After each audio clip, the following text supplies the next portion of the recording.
Leadership and productivity. Probably many of you think leadership is a lot of time to be spent with people. And yes, you're absolutely correct. However, productivity is what many people measure you on and delivering results. And now you say, how can I do both? And we have an expert on exactly that with me here today. Hello and welcome, Saahil Mehta. Niels, pleasure to be here. Thank you very much for taking the time, and I get straight into the topic. So, when someone now says, because I saw your profile and that's how we got in touch, and I see you're focusing on people getting the maximum productivity, however, also thrive in other areas of life. And that is where many people struggle. They either say, it's a bit of a balance. Either I focus on getting things done, which means I have to put everything else behind until it sort of gets to a tipping point where I say it's derailing. So I now push to the other end, and now I have to sort out this, but then my work life sort of doesn't deliver on my promises. How can I make both of it happen? Yeah, what you're describing is like a pendulum swing, right? Yes. It's not until you get a slap on the face that you go, "Oh my goodness, something needs to get done." Well, I'll share with you what worked for me and the leaders that I work with. And I'm going to use a little bit of my mountaineering analogies and Mm-hmm. experience because I love climbing mountains. So we Yeah. have something in the mountaineering world called the Seven Summits. And this is the Yeah. tallest mountain on each continent. And they say Mm-hmm. that when you conquer these seven mountains, you've conquered the world, right? That's kind of just a Okay. metaphor. And Yeah. so, the same way, I tell people, what are your seven summits? And by seven summits, these are really the things that matter most to you, which define success for you. It's not a success formula that was shared with us by our families, society, media, education, because we're all so different. Yet most people, when you ask them what they want, you usually hear something along the lines of money and fame. Now, Yeah. how can we all be so different but want the same thing? It just doesn't make sense. Mm-hmm. And so it gets people thinking that, okay, what are the seven summits that make up success for me? Now, if Mm-hmm. I said, you might say, why seven, Sahil? Well, if it's three, most people think of health, wealth, and relationships. Yes. But seven makes you think about the other things in life that really matter to you as well. Like I'll give you one that popped up for me, which, and I see it even for many others that pop up, is fun and recreation, Mm-hmm. right? So once you've concluded what the seven summits are for you, every time you have to make a decision, you can then ask yourself, well, what is the net effect? Because perhaps it went up on money, perhaps it went up on career, which is maybe where a lot of people may focus. But what Yeah. did it do to maybe some of the other ones? Like in my case or many others, it's health, relationships, fun and recreation, personal development, etc. And so by going through this methodology, decision making became easier because I find that Mm-hmm. many leaders that I work with get stuck because they should I go left, should I go right, right? You talked about the Yeah. pendulum. Yeah. And they just kind of get stuck in the middle sometimes. So So how this is can giving people you a lot more clarity and then enabling you yeah. to make decisions more easily. Yeah. So how do people find out about the other summits? Because let's face it, my summits, if we call it that way, shifted by time. When I was a young person, I said, okay, career is important, friends are important, money is important. The whole health topic only came up for me because suddenly I saw by pure coincidence that some of my friends who were less lucky on the health side suddenly had constraints in their life where I reconsidered and said, look, you can have any kind of money in the world. When this hits you, it's all worth nothing from one day to the other. But that's just one more, basically. So, how do I find out what are my seven summits when I say I'm basically working long hours? I have a lot of tasks to do outside my work. How can I find out what my summits are? Great question. So the first thing is to identify the seven areas of life which are important. And usually what I do when I work with people, I give a list of the most common 12, and then I say, Mm-hmm. look, pick from these the seven that resonate most with you. And if there's something that's not on this list, I'm not trying to force you into a decision because it's your definition of success. So you Mm-hmm. decide for yourself. And I love what you said because one, you have to give yourself the option that look, every 7 to 10 years, life kind of shifts, right? Yeah. You might get married, you might get divorced, you might have a child goes to university, a parent passes away, you move countries, you change jobs. I mean, many things can happen in a 7 to 10 year period. So you have to give yourself permission that this can evolve over time as I evolve as a human being. And the Mm. second thing is that I would say is when you have these seven summits, almost think of them like seven balls that you're juggling. You're juggling them all the time. And some may be more important at some moments in time. which is Nice fine. You one. need to prioritize the order of them, right? So it's Mm-hmm. not just these are my seven. What's the priority at this stage of my life? And the second part of that is which balls are rubber balls that if I do drop them by whatever chance or unfortunate circumstances, they can Yeah. bounce back. Like we've heard of lots of people who've lost money and then they've made it back, right? Yeah. But then also recognize which ones are crystal balls, where if you drop Mm-hmm. them, They it's just over. break. Yeah, they're They're going to done. break. Yeah. So, I always tell people that you can ignore health to a certain level, as you mentioned, but if it becomes an issue where it's chronic, you're now on medication for life and it's affected you Yeah. forever. If your relationships get so strained that someone ends up leaving you or says, I don't want to be associated with you. I mean, I know billionaires where their kids don't want anything to do with the Yeah. parent. Yeah. So was it worth it? Right? So you Absolutely. have to know which ones are crystal balls and which ones Yeah. can bounce back, which are rubber balls as well. I think that is a brilliant metaphor, and I'm going to challenge that on one count. I've seen you work only from my research. Hewlett Packard, Dell, Bank of America, Procter and Gamble, Thomas Cook, really Tata Group, all global organizations. And when people work there, some people in your coaching or training sessions or your consultancy will say, look, Sahil, I get all that. However, I work for a stock exchange listed organization. And the question they ask me is, did you bring in more money? Is profit up? And are costs down? And that's what we pay you for. You and your balls and this and that. All fine, all cool, do whatever you want, but is the money in the bank? So how do I as an organization, because anyone says people come first, our employees are the most important people in the organization, we focus on the people, yada yada yada. And at the end of the year, the balance sheet is what drives the stock exchange and the shareholders' interest. So how do I balance out these two that I say, on the one hand, I of course want to take care of that. On the other hand, I need to bring in results to the table because we are publicly listed. We cannot just say, look, we have a bit of a bad 2 years now because our people are also happy. Look, it's a great statement, and there's lots of arguments on either side. What I will share is the following, and I'm sharing something from personal experience. When I lost my father, and we were partners in business, suddenly a lot Mm, of work came on my plate. And I didn't have any other members of the family or senior folks in the company that I could rely on. It was everything on me. Now, I could continue at the same pace I was and take on that extra work, which was 100% leading to burnout. Or I said to myself, okay, what are the things that energize you every day?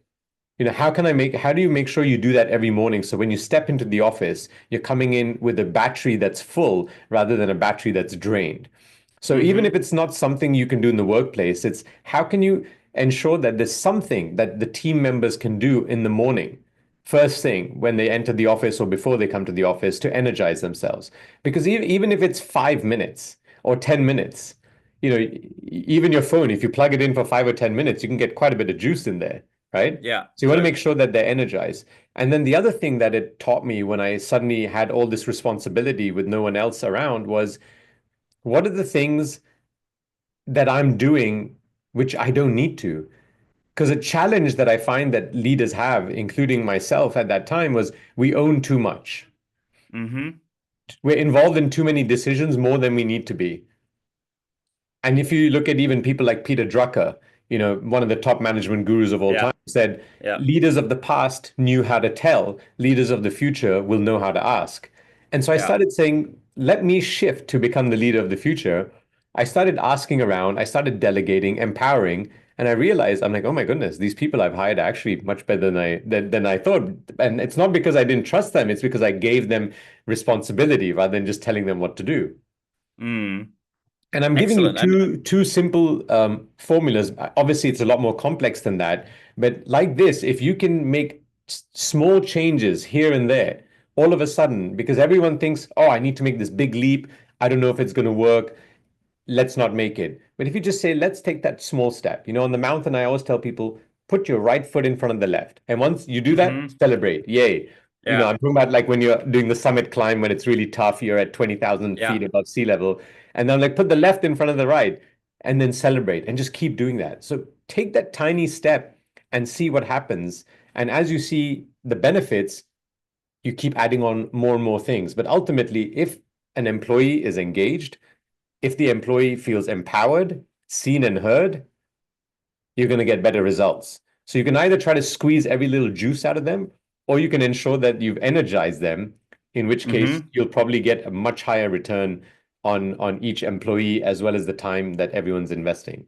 Yeah, very well said. I mean, you've been a leader in very challenging fields. I see you've been CEOs of capital companies where the stress is pretty much spot on. Anyone gives you money and says, I actually want more money back in the shortest amount of time possible. And at the same time, correct me if I'm wrong, but you climbed Kilimanjaro, didn't you? I've climbed a few mountains. Yeah, that's one of the ones Uh, that I've climbed. Yes. Okay, just I mean, if you Kala Pattar is 5,500 meters, even a bit more. Kilimanjaro is nearly 6,000 meters, and the highest one is, I hope I pronounced that correctly, Chupikalqui, 6,350 meters. Yes. Do you think that any good leader, because that needs a lot of preparation, a lot of training, a lot of time, a lot of commitment, any of that, you often have leaders who say, when you want, and you often have speakers out there who say, when you want to have a career, you need to focus on that, and anything has to step back. So you have your work, and then you have a bit of friends and going out and whatever, but that is basically the small violin on the side. You have your main focus, which is work. You can't do you cannot climb any of these mountains without massive focus on that task. Do you think that any good leader needs to have something big in their life which is not work? I feel every leader has to have something that motivates them to go forward, right? And Mm-hmm. what I love about the mountains is, like you said, there's a lot of it's one decision to say I'm going to climb this mountain, but there's Yeah, multiple decisions that have been made when you say that yes, because then there's training, there's food, there's the equipment, which team to go up with. Even when you go up there, what are the decisions you make that in case stuff happens that is unfortunate, that you don't have a conversation and a debate at 5,000 meters above sea level when you can't think yeah, straight, but you've already made certain decisions on the what if scenarios. So it yeah, teaches you a lot. And I just want to highlight one thing. On the mountain, it's not forgiving. yeah. Okay. In our office, we have our walls, we can control temperature, lighting, the people, etc. And if you make a mistake, what's the worst that'll happen? You lose money, you'll get fired, right? On the mountain, if you There's make always a way to bounce back. There's always a way yeah, to if you bounce make a back, mistake on the and yeah, mountain, you could be in grave danger. yeah. So I always tell people, how do you think with the mountain mindset in your day to day? Mm, How many times have you seen people enter meetings unprepared or just like, yeah, oh, I've got a meeting, let me quickly put something together? No, you yeah. can't. For the mountain, we're preparing months in advance, but that helps the greatest chance of making it a success. Mm. When you now had to choose, because you told me about choices with the seven summits. If you now have to choose, maybe some people are listening now and say, I think this is for me. And I have two questions now. Question number one is, what are the top three tips for people who say, I need to get more clarity on this, I need to get more focus on this?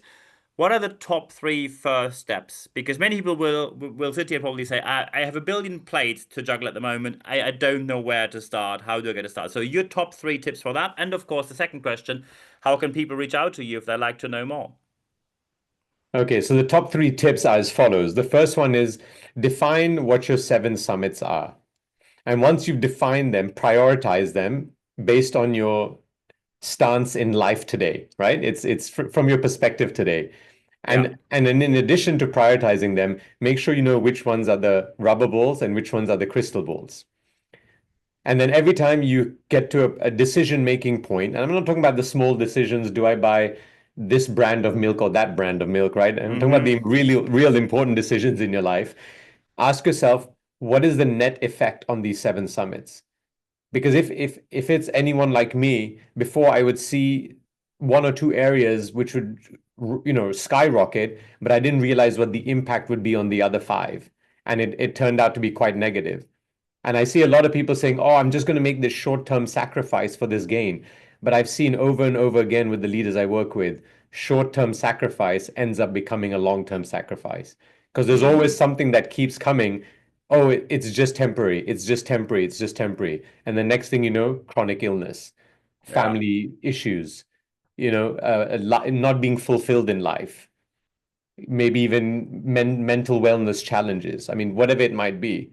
So let's not get into that trap of it's just a short sacrifice, because it's Mm-hmm. not, right? I mean, be very clear about it and be honest with yourself. The second tip that I would give is, again, if I tell someone, um, climb a mountain, oh my God, I don't know if I can do it. It's, I've never Mm-hmm. done it before. It sounds crazy.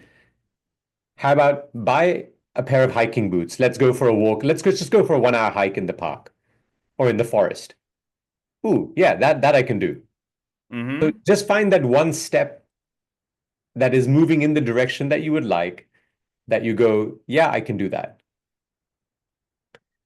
And the third thing I would say is write these things down and look at Mm. them daily. So it's always front of mind, because otherwise it becomes like one of those New Year's resolutions where, Yeah, you're all yeah. excited and you say, I'm going to do Yeah. this and this and this. And then, Gonna it go to the comes to the gym, end of the stop year. smoking, eat healthy. Yeah, yeah. Move more this year. Yeah. Yeah. And then you get to the end of the year and you realize you've done very little. Yeah. Or Right? nothing. So Yeah. once you have it written down and you're staring at it or looking at it at least on a quick daily basis, just a quick review, it brings it front of mind and you're Yeah. just thinking about it. So those are Perfect. the three tips that I would say. And to answer your Yeah. second question, people can find me on all the social media channels. If you just, for example, LinkedIn, you just find me Sahil Mehta, Saahilmehta, or you go to the website www.sahilmehta.com. But I'm fairly active online, so it shouldn't be difficult to find me. Yeah. And I mean, that's how we got in touch as well. So I think these are the perfect final words for this interview: leadership, clarity, and productivity. Sahil, thank you very much for your time.